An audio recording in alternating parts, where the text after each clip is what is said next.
kita bisa melihat di sini bahwa yang antar region ya, antar region solid, kemudian liquid dan juga uap and gas ini dibatasi oleh garis kesetimbangan ya, di mana di sini ketiga garis kesetimbangan itu akan bertemu di satu titik yang disebut dengan titik triple point, yang artinya adalah ketiga fase, yaitu padat, cair, dan uap ini akan berada bersama-sama dalam kesetimbangan ya. Kemudian kita bisa lihat ya, berdasarkan hubungannya dengan Friedgiebs ya. Kalau yang di fase tunggal itu nilai F-nya adalah 2, seperti ini ya. Di sini nilainya F-nya 2, F-nya 2, F-nya 2. Nah, artinya apa? Nah, artinya itu ya, kita membutuhkan dua variabel intensif supaya keadaan itu menjadi tertentu. Nah, artinya kalau kita cuma menentukan T di sini aja, nah, itu belum menunjukkan dia itu dalam keadaan yang tertentu, karena kan P-nya bermacam-macam, bisa di sini. Kalau hanya menentukan T di sini kan bisa di sini, bisa di sini, bisa di sini, bisa di sini, bisa di sini. Nah, yang mana gitu ya keadaannya. Oleh karena itu, untuk yang fase tunggal kita harus membutuhkan dua variabel intensif supaya suatu keadaan setimbangan itu di sini ya, keadaan tertentu itu menjadi tertentu gitu ya, istilahnya suatu keadaan itu menjadi tertentu lah, bahasanya kayak gitu. Sama halnya di sini gitu kan, kalau kita menentukan P-nya misalnya di sini, nah belum tahu di mana posisinya ya, karena bisa di sini, bisa di sini, bisa di sini, bisa di sini, atau bisa di sini, kan belum jelas. Sehingga supaya jelas kita harus menentukan besaran intensif lainnya, sehingga posisinya itu menjadi jelas. Sama halnya juga untuk yang liquid. Kemudian ya kita lihat ke kurva kesetimbangan ya, untuk garis 1-2 ini merupakan kurva sublimasi ya, jadi atau disebut juga kurva tekanan uap dari fase padat ya. Dan line 2C ini merupakan kurva penguapan ya. Nah, di sini juga menunjukkan tekanan uap dari fase cair ya, dan yang terakhir ini adalah kurva 2-3 yang merupakan kurva peleburan ya. Di sini bisa kita lihat bagaimana pengaruh pengaruh tekanan terhadap titik lelehnya ya, titik leleh. Nah, baik di kurva atau di line 1, 2, 2C, dan 3C ya, seperti yang di PPT sebelumnya, di sini nilai F-nya adalah 1, sehingga kita cukup menentukan satu variabel intensif, maka variabel intensif yang lain itu bisa ditemukan dan keadaannya sudah tertentu ya. Kemudian, nah ada lagi titik C ya, di mana titik paling ujung ya dari kurva penguapan ya, di sini vibration curve itu adalah titik C yang merupakan titik kritis gitu ya. Nah, di sini besaran-besaran yang ada di titik kritis itu disebut dengan TC, PC, dan juga VC, artinya adalah tekanan kritis, kemudian temperatur kritis, dan juga volume kritisnya gitu ya. Tapi karena di sini dua dimensi T, maka C-nya nggak kelihatan. Nah, yang dimaksud dengan temperatur kritis ini adalah temperatur tertinggi ya, di mana temperatur tertinggi di mana gas ini dapat dicairkan dengan menggunakan kompresi atau penekanan ya. Atau titik tertinggi di mana suatu zat itu dapat eksis ya sebagai cairan ya, karena di sini ada region cairan. Kemudian kalau yang namanya tekanan kritis ya, tekanan kritis ini adalah tekanan terendah ya, tekanan terendah yang diperlukan untuk mencairkan gas ya pada titik kritisnya. Nah, nanti saat T-nya ini temperatur yang melebihi dari temperatur kritis, maka gas itu tidak dapat dikembalikan lagi ke bentuk semula. Nah, ini penjabarannya ya, yang apa tadi yang sudah saya sampaikan nanti bisa dibaca lagi. Kemudian ada diagram PV ya. Jadi jadi karena dalam termodinamika T dan V spesifik itu dianggap sebagai parameter bebas dan P itu sebagai fungsi dari parameter tersebut, maka biasanya tadi ya si P-nya itu akan dipasangkan dengan volume atau akan dipasangkan dengan temperatur pada grafik PT tadi gitu ya. Nah, di sini kita bisa lihat ya perbedaannya. Ini saya sudah memberikan keterangan ya. Jadi kalau tadi kurva kesetimbangannya tadi itu bentuknya kan line ya, tapi kalau pada PV ini bentuknya ditunjukkan oleh luasan. Jadi kalau pada daerah yang ini itu merupakan kesetimbangan antara padat cair, kemudian kalau yang di bawah kubah ini adalah liquid vapor ya, artinya cair dengan uap, kemudian yang di bawah sini adalah padat dengan uap ya, dan titik kritisnya, titik triple poinnya itu adalah pada yang ditunjukkan oleh garis horizontal ya, di mana setiap senyawa itu hanya punya satu titik kritis ya. Kemudian titik kritis, titik triple point ya. Kemudian untuk titik kritis itu pada C yang di atas ini ya. Nah, ini adalah titik kritisnya. Kemudian kubah ya. Kita menuju ke kubah ya. Line BC ya, line BC ini merupakan garis cair jenuh atau saturated liquid ya. Jadi kalau lihat ke gambar yang sini ya, nomor 2 ini adalah saturated liquid line ya. Jadi ini adalah saturated liquid dari B ke C ya di sini. Nah, ini artinya adalah si yang namanya saturated liquid itu artinya adalah si air ini masih dalam fase cair ya. Cuma kalau kita berikan panas gitu ya, nanti air tersebut akan berubah menjadi uap. Jadi bahasa Inggrisnya itu adalah just about to vaporize gitu ya. Kemudian kalau CD ini ya, line CD ini disebut dengan garis uap jenuh ya. Di sini uap jenuh artinya uapnya itu dalam keadaan menuju kondensasi, jadi menuju cair ya. Tolong di mute dulu mungkin. Nah, kemudian yang daerah di atas D yang sini itu merupakan saturated superheated vapor gitu ya, atau uap lewat jenuh ya. Nah, yang dimaksud dengan uap lewat jenuh itu ya, uap itu sudah dalam keadaan tidak menuju kondensasi. Artinya apabila uap superheated ini didinginkan, dia tidak menjadi cair, tapi dia turun dulu suhunya ke suhu 100, baru setelah itu nanti dia perlahan-lahan akan berubah menjadi cair gitu ya pada 1 atm ya. Nah, seperti yang saya sampaikan tadi, jadi daerah kubah ya, daerah kubah di sini, daerah kubah ini yang dibatasi oleh saturated liquid dan saturated vapor ya. Ini di dalamnya itu ada sistem yang terdiri dari 2 fase, yaitu cair dan uap yang berada dalam kesetimbangan.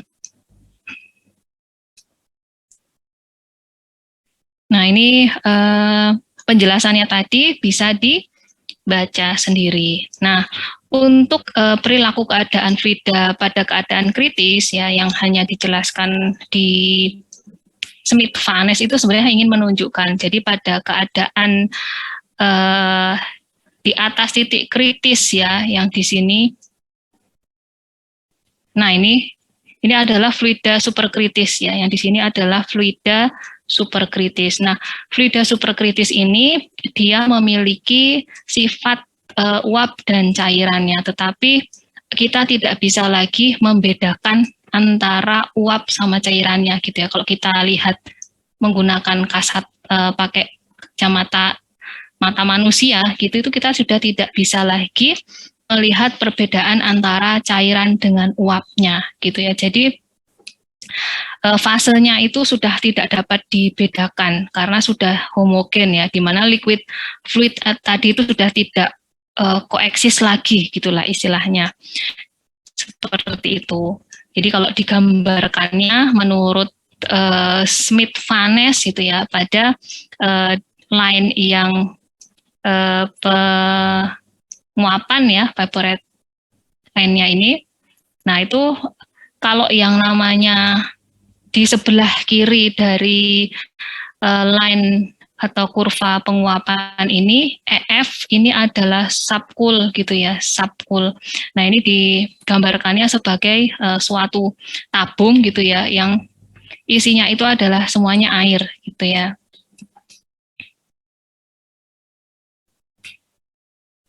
Nah, kemudian kalau yang di sebelah kanannya dari kurva penguapan ya, itu disebut dengan superheated vapor ya, atau SHV ya. Jadi semuanya benar-benar vapor. Nah, kemudian kalau yang di kurva kesetimbangan ya, di kurva kesetimbangan di penguapannya ini, yaitu di titik JQ dan JN, ya itu nanti tergantung dari komposisi uap dan cairnya ya. Kalau yang di JQ ini, kalau kita lihat ke diagramnya ini ya, JQ, nah ini lebih banyak liquidnya dibandingkan dengan vapornya, sehingga kita bisa melihat di sini liquid lebih banyak dibandingkan dengan vapor. Nah, kebalikannya kalau yang JN sesuai dengan grafik yang ini tadi, KN kok JN, KN, nah ini lebih banyak vapornya, jadi digambarkan seperti ini, dan ini merupakan FLE ya, jadi vapor liquid equilibrium, jadi kesetimbangan antara uap dengan cairnya. Nah, kalau nanti dia dipanaskan istilahnya di atas TC-nya ya, maka nanti yang akan terjadi ini ya, pemanasan liquid vapor ini. Jadi misalnya ada suatu fluida ya, di situ kita masukkan ke dalam suatu wadah ya, wadah itu tertutup gitu ya, istilahnya closed system ya, kemudian kita isi setengahnya gitu ya, kemudian dipanaskan pada volume konstan ya, karena volumenya ya hanya sebesar wadahnya ini aja gitu ya, maka nanti kalau dipanaskan melebihi titik kritisnya gitu ya, maka lama-kelamaan itu batas antara dua fase ini udah mulai hilang gitu ya, jadi nggak kelihatan lagi. Nah ini yang disebut dengan fluida superkritis. Nah ini aplikasinya banyak ya, untuk pelarut kafein di kopi ya. Nanti kafeinnya bisa diambil lagi, terus banyak lah pokoknya sebagai solvent gitu, karena dia pada dasarnya masih memiliki sifat fluidanya, jadi dia masih memiliki sifat vapor dan liquidnya, tetapi memang hanya secara nampak gitu ya, secara fasenya tidak dapat dibedakan lagi mana fluid, mana liquid, mana vapornya gitu. Jadi cuma ingin mengatakan seperti itu aja. Nah, kita masuk ke daerah satu fase. Nah, untuk daerah satu fase, jadi nanti persamaan keadaan atau equation of state yang disingkat dengan EOS itu menunjukkan persamaan yang menunjukkan hubungan antara tekanan volume molar atau molar volumetrik dan juga suhu dari suatu zat. Nah, biasanya digambarkan sebagai fungsi PVT ini sama dengan 0, yang bentuknya itu khas untuk tiap zat gitu ya. Nah, suatu persamaan keadaan ini menghubungkan antara variabel tekanan, molar atau spesifik volume, dan temperatur untuk fluida murni pada keadaan setimbang ya. Persamaan keadaan ini dapat diselesaikan untuk salah satu dari besaran P, V atau T sebagai fungsi dari dua besaran lainnya gitu. Jadi kita misalnya V ya, V ini kita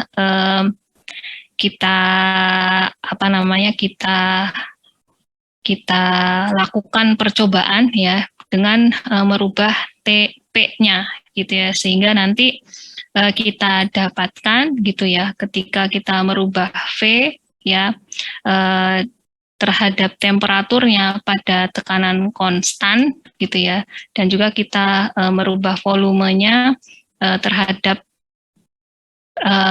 tekanan pada temperatur konstan, maka kita nanti akan mendapatkan gitu ya rumus seperti ini gitu. Nah, di mana dV per dTp ini diwakili oleh suatu besaran gitu ya, yang disebut dengan beta, itu nilainya adalah sama dengan 1/V dV per dt pada P konstan ya.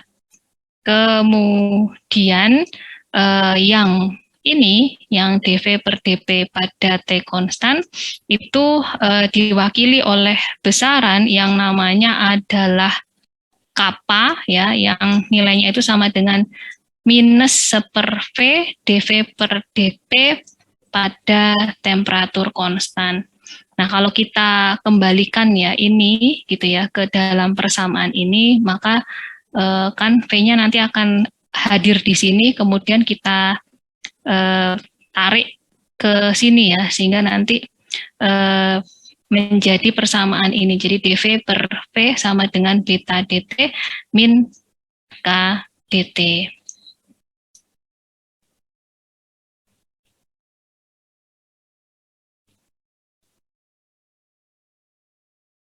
Maaf sebentar, ada gangguan.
Mohon maaf, kita lanjutkan ya. Jadi saya ulangi, coba saya work.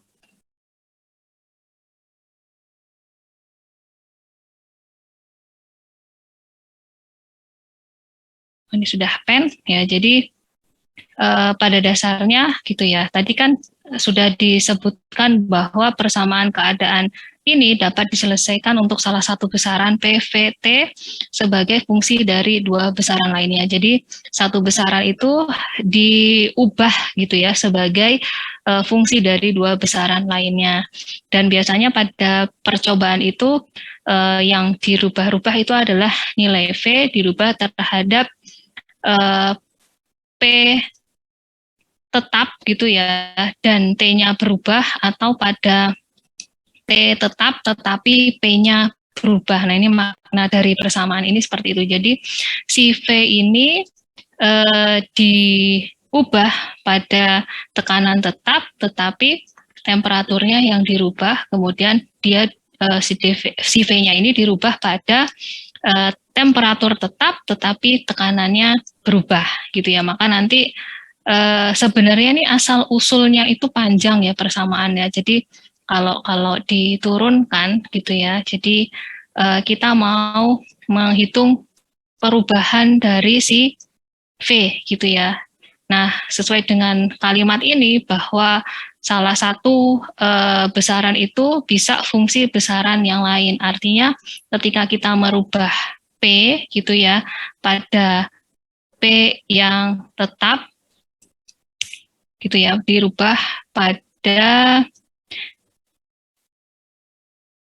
P yang tetap, berarti kita buat gini aja, P tetap, tetapi T-nya berubah, dan juga pada T yang tetap, tetapi P-nya berubah. Nah, maka nanti di sini kan wujud dari perubahan si V terhadap T-nya, ya, di mana sesuatu gitu ya, sesuatu nanti dikalikan dengan perubahan P, itu nanti ditambah dengan sesuatu dikali perubahan dengan T-nya gitu kan. Kalimat ini sebenarnya seperti itu. Jadi delta V kita rubah-rubah terhadap T dan P. Jadi sesuatu dikalikan dengan perubahan T ditambah dengan sesuatu dikalikan dengan perubahan P ya.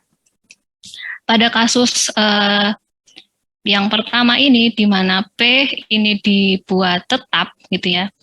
Nah, berarti nanti di sini kan menjadi si delta P itu perubahan V akibat perubahan T pada tekanan tetap dikalikan dengan perubahan T-nya ya, ditambah dengan perubahan V akibat perubahan P pada T tetap dikalikan dengan perubahan P-nya gitu ya. Sehingga nanti kalau nilai dari delta P dan delta T-nya ini dilimitkan sampai dengan mendekati 0, maka nanti persamaan ini akan berubah menjadi persamaan diferensial gitu ya. Untuk volume gitu ya. Dan persamaan diferensial parsial ya, karena kan di sini ada T ada P ya. Parsial untuk yang sebelah kanan ini. Jadi nanti persamaannya itu akan balik ke yang persamaan ini ya. Dari sini bukan balik ya, dari sini akibat kita limitkan ya sampai nilai dP dan dt-nya itu mendekati 0, maka otomatis ya ini kan menjadi persamaan diferensial biasa, tapi kemudian kalau yang sebelah kanan ini akan menjadi diferensial parsial, sehingga nanti persamaannya menjadi seperti ini. Nah, persamaan ini itu artinya adalah gitu ya. Jadi suatu persamaan yang mendeskripsikan diferensial perubahan volume yang kecil gitu ya akibat perubahan T dan perubahan P-nya gitu. Nah, seperti yang saya sudah bilang tadi, dV dt dan dV dP ini kita kaitkan dengan suatu besaran fisis, jadi dinyatakan dalam suatu besaran fisis yaitu beta dan kappa ya. Nah, untuk beta ya ini nilainya 1/V dV per dt P gitu. Ini dinamakan dengan volume expansivity, atau kalau bahasa Indonesianya itu adalah ekspansivitas volume gitu ya. Kemudian kalau kapanya ini sama dengan min 1/V dV per dPt ya, itu disebut dengan isothermal compressibility, atau kalau bahasa Indonesianya adalah kompresibilitas pada temperatur tetap gitu ya, atau temperatur konstan. Nah, nilai kappa ini ya, nilai kappa ini memang sengaja dibuat negatif gitu ya, sengaja ditulis negatif supaya nanti agar nilai dari isothermal compressibility-nya itu menjadi positif. Karena nilai dV per dP-nya itu akan bernilai negatif. Yang namanya dikompres kan berarti V2-nya kan lebih kecil dari V1 gitu ya. Jadi dia akan mengalami penurunan volume gitu ya, sehingga volumenya itu perubahan volumenya kan nilainya negatif. Nah, oleh karena itu kapanya di sini sengaja dikasih tanda negatif supaya nanti dalam perhitungannya isothermal compressibility-nya itu hasilnya akan menjadi positif gitu ya. Nah, sehingga ya maka nanti kalau kita masukkan si nilai beta kapanya ini ke dalam persamaan yang ini gitu, maka nanti hasilnya itu sebelum dapat ini ada dirubah ya, kan berarti dV per dTp itu sama dengan beta dikalikan dengan volume ya, sama dengan yang di bawahnya dV per dP itu sama dengan negatif kappa dikalikan dengan volume, sehingga kalau dimasukkan ke sini kan menjadi dV itu sama dengan beta V dt ya, dikurangi dengan kappa V dP ya. Kemudian ini kita bagi dengan volumenya, maka nanti akan menghasilkan persamaan yang di sebelah bawah ini. Semoga bisa dipahami. Nah, di sini ada keterangannya bahwa B ini adalah menunjukkan pemuaian karena pengaruh suhu, kemudian kappa ini menunjukkan pengaruh tekanan terhadap volume, di mana jika dikompresi volume akan mengecil, maka tadi nilai dV per dt-nya itu dV per dP ya, bukan dV per dt, dV per dt-nya itu akan negatif, sehingga kita memang sengaja memberikan negatif di kapanya supaya jadi positif. Nah, garis-garis isotermal untuk fase cair yang ditunjukkan pada sisi kiri gambar 32B itu curam dan ruang antar garisnya sangat kecil, maka nanti dV per dTp dan dV per dPt dan juga beta dan kapanya adalah kecil. Jadi ini pada curam-curam ini ya, 32B. Nah, ini kita bisa lihat ini pada isotermal ini kan yang di sebelah kiri, ini dia curam-curam ya, curam-curam seperti ini.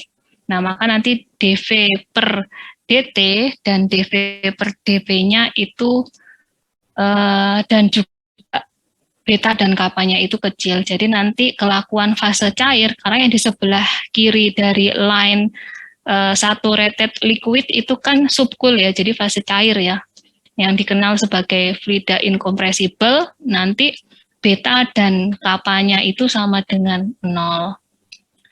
Nah, tapi nanti untuk fluida yang incompressible itu tidak ada EOS gitu ya, karena V-nya itu, volume molarnya itu, atau molar atau spesifik volumenya itu tidak tergantung pada besarnya T dan P. Nah, untuk cairan itu nilai betanya positif kecuali air ya, anomali air pada 0 sampai 4 derajat Celcius nanti nilai betanya negatif. Sedangkan kalau K itu semuanya akan positif.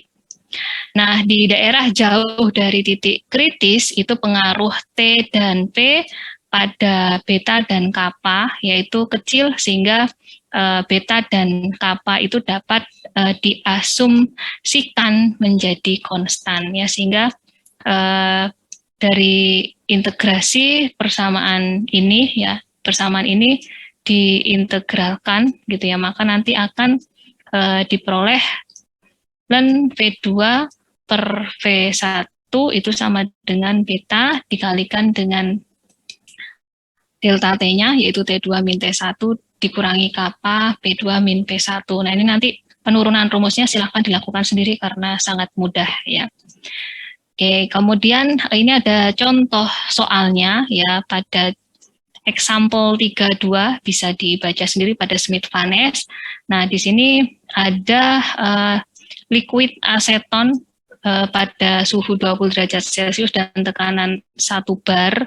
Ini memiliki besaran betanya itu ya, besaran fisis betanya itu 1,487 kali 10 pangkat min 3 per derajat Celcius, sedangkan nilai kapanya itu adalah 2,10 pangkat min 6 per bar, dan volume dari asetonnya itu adalah ini volume spesifiknya ya 1,287 cm kubik per gram.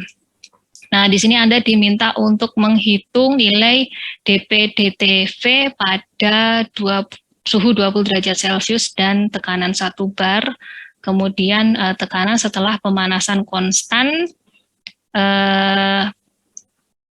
V dari 20 derajat Celcius dan 1 bar menjadi 30 derajat Celcius. Kemudian yang ketiga adalah perubahan volume ketika T dan P-nya ini dari 20 derajat Celcius dan 1 bar menjadi 0 derajat Celcius dan 10 bar. Nah, yang A ini gampang ya, kita tinggal menggunakan turunan ya yang sudah diturunkan pada persamaan 3, 5 tadi ya. Jadi gimana untuk volume konstan gitu ya. dV-nya itu sama dengan 0 ya. Ini asumsinya adalah volumenya konstan. Nah, di sini tadi rumusnya yang ini tadi yang sudah diturunkan ini ya, rumus ini dV per V itu sama dengan beta dt min KdP. Nah, ini dV per V-nya itu kan sama dengan 0 ya, karena dV tidak ada perubahan volume sama dengan 0.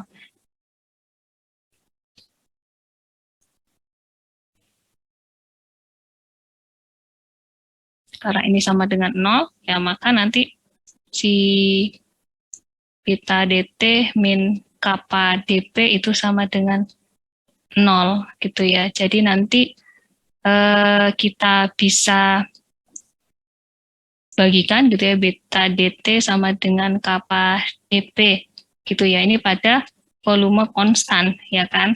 Kemudian kita bisa cari ya nilai ini, berarti kan dp per dt pada V konstan itu sama dengan beta per kappa. Nah, ketemu nilainya tinggal dimasukkan angkanya seperti ini.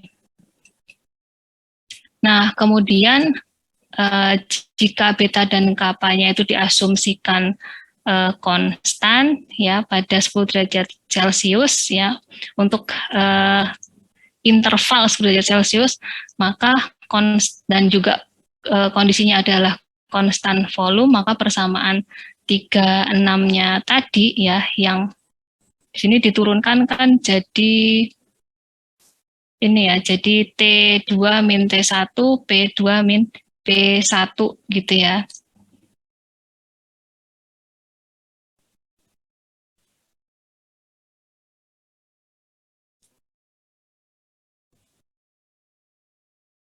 Beta dt KdP.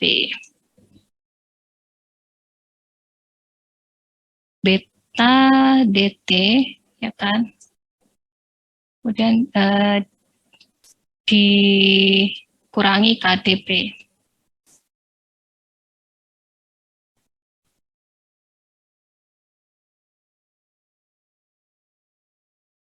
Dikurangi K delta P ya kan, kalau kita buat berarti T2 min T1 dikurangi K P2 min P1 gitu ya. Kemudian kalau ini ditukar posisinya berarti kan beta T2 min T1 sama dengan K P2 min P1. Nah, yang ditanyakan adalah P2-nya gitu ya. Sehingga kita bisa mencari, ini tarik ke sana kan berarti P2 itu sama dengan P1 ditambah beta per K T2 min T1, sehingga bisa ditemu persamaannya menjadi 2, dimasukkan angkanya tadi di mana beta per K-nya ya itu adalah 24 bar per derajat Celcius, berarti kan perkenaikan temperaturnya gitu ya.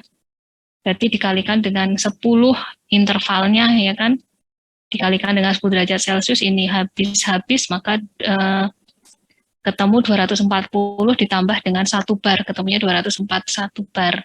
Nah, kemudian ketika volumenya berubah, TP-nya itu dari 20 1 bar ke 0 derajat 10 bar. Nah, maka nanti yang digunakan adalah rumus yang ini ya, karena ada perubahan volume ln P2 per V1 beta T2 T1 kappa 2 T1. Nah, nanti ini tinggal dimasukkan saja ya. Kemudian nanti akan diperoleh nilai V2-nya seperti ini.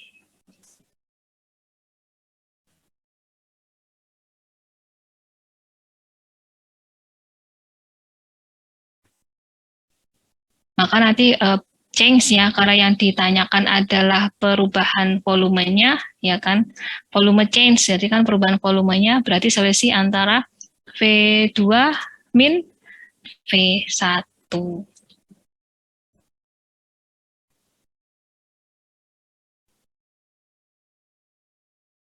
Ini bisa lah ya dipahami kan, ln V2 V1 ini adalah nilai betanya ya, ini betanya, ini 20 itu kan T2 min T1 ya, 0 kurangi 20 minus 20, kemudian dikurangi kappa 62 10 pangkat min 6 ya kan, dikalikan dengan P2 min P1-nya dari 1 bar ke 10 bar gitu ya. Kalau bingung, yang ini digambarkannya dari 1 ke 2 gitu kan. Yang pertama tadi 20 derajat Celcius, ini T-nya gitu ya, ini 0 derajat Celcius. Kemudian dari 1 bar ke 10 bar, dari 1 bar ke 10 bar gitu ya, ini untuk P-nya.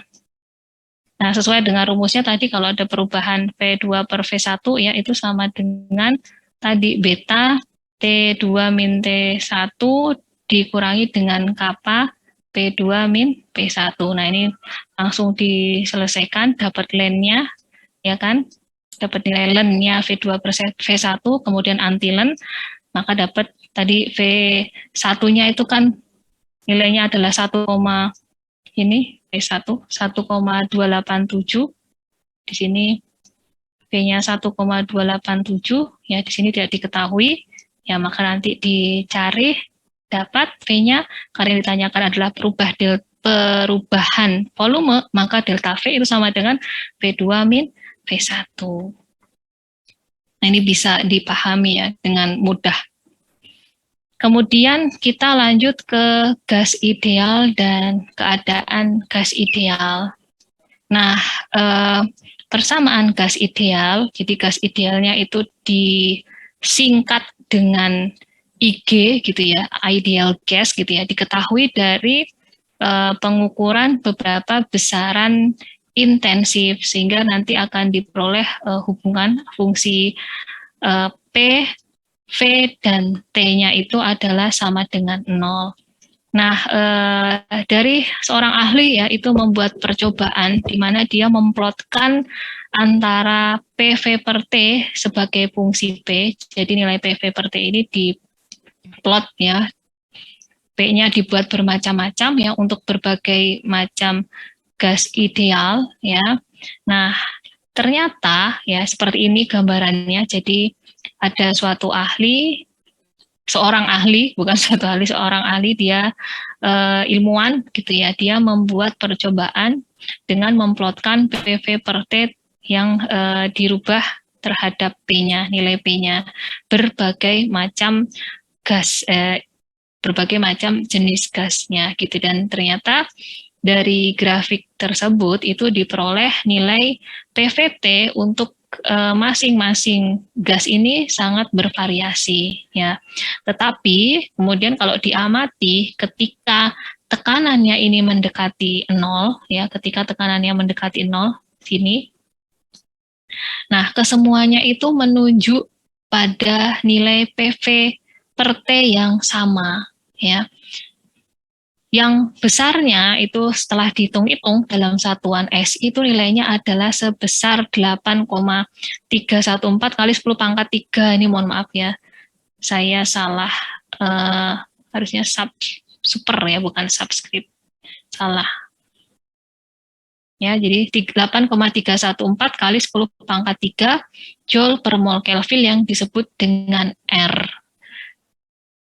atau disebut dengan tetapan gas universal. Nah, artinya gitu ya, dari sini kita bisa mendefinisikan, jadi yang namanya gas ideal itu adalah gas yang nilai PV per T-nya itu selalu bernilai R ya pada sembarang tekanan, di mana R itu nilainya untuk satuan SI sebesar 8,314 dikali 10 pangkat 3 Joule per kilomol Kelvin yang disebut dengan tetapan gas universal.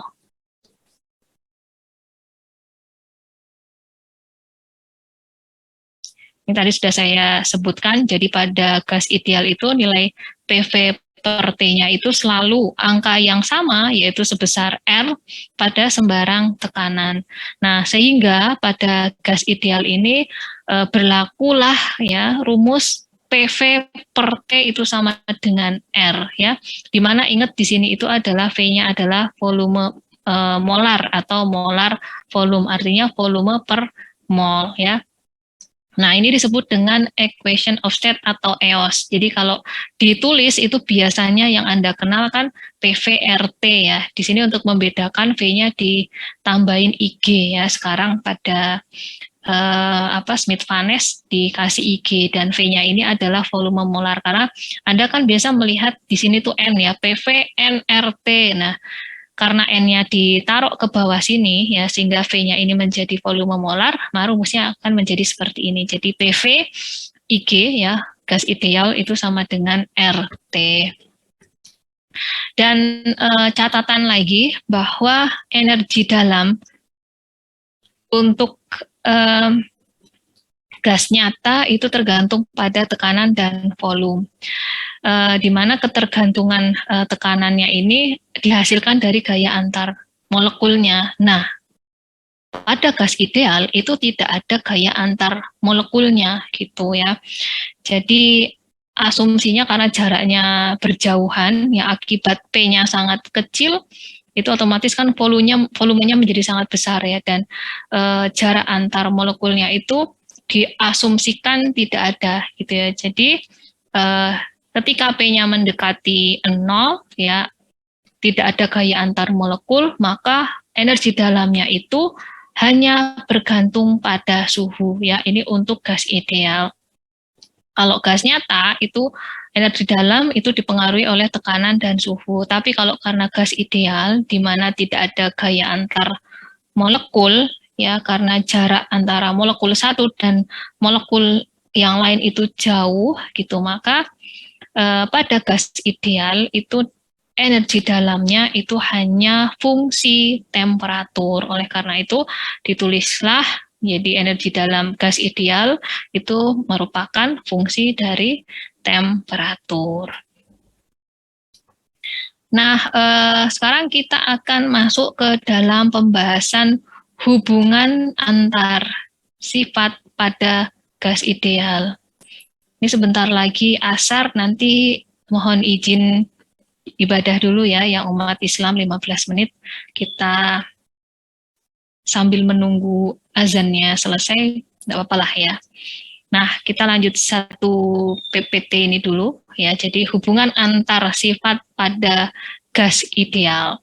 Jadi kapasitas panas pada volume tetap pada gas ideal itu CV itu sama dengan fungsi T, sehingga sama ya, CV itu kan perubahan energi dalam terhadap perubahan temperatur pada volume konstan, sehingga nanti nilai U-nya itu, DU-nya itu adalah CV dt gitu ya. Jadi CV-nya itu adalah CV fungsi T. Untuk entalpi pada gas ideal itu juga fungsi suhu gitu ya. Jadi nanti H fungsi dari suhu, sehingga nanti sesuai dengan rumusnya entalpi itu adalah penjumlahan dari energi dalam ditambah dengan energi ruang gitu ya. Nanti U IG-nya ini adalah fungsi T gitu ya, dan PV-nya itu diganti PV sama dengan RT, sehingga nanti rumusnya menjadi UIG fungsi T ditambah dengan RT ya. Jadi jangan bingung gitu ya dengan kok bisa tiba-tiba dari PV jadi RT. Ya tadi hubungan dari EOS-nya dari gas ideal ya. Jadi PV IG itu sama dengan RT.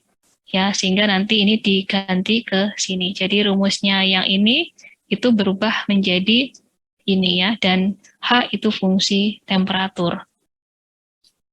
Sama halnya untuk yang kapasitas panas pada tekanan tetap, di mana nanti CP-nya itu juga fungsi temperatur. Kita tahu bahwa CP ini adalah perubahan dari entalpi terhadap atau akibat dari perubahan temperatur pada P konstan, ya, di mana H-nya itu adalah fungsi T ya, sehingga kalau dibuka menjadi ini DH fungsi T per DT, sehingga CP itu adalah fungsi temperatur.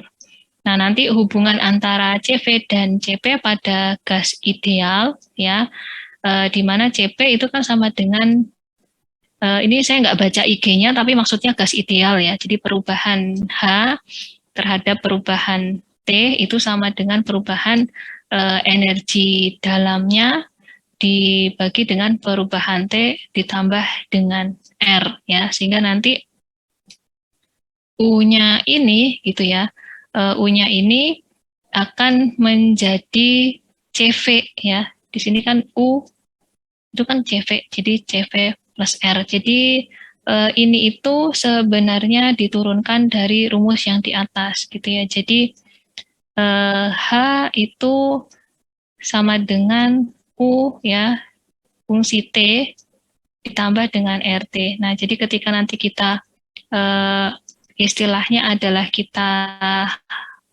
rubah istilahnya di ada perubahan temperatur, maka nanti rumusnya itu akan menjadi DH per DT sama dengan DU per DT. Ya, ini T-nya kan kalau di sini kan perubahan T jadi hilang ya, jadi 1 ya, ditambah dengan R gitu. Nah, ini sendiri adalah si CV, sehingga nanti DH per DT itu sama dengan CV ditambah dengan R. Kalau di sana sudah azan belum ya? Di sini udah azan sih. Sudah, Bu. Ya, kita istirahat 15 menit ya. Sekarang 15.11 ditambah dengan 15 menit, sekitar saya ngomong berarti tambah 1 menit jadi 27 ya. Kita kembali lagi di 27. Silahkan yang mau ibadah dulu.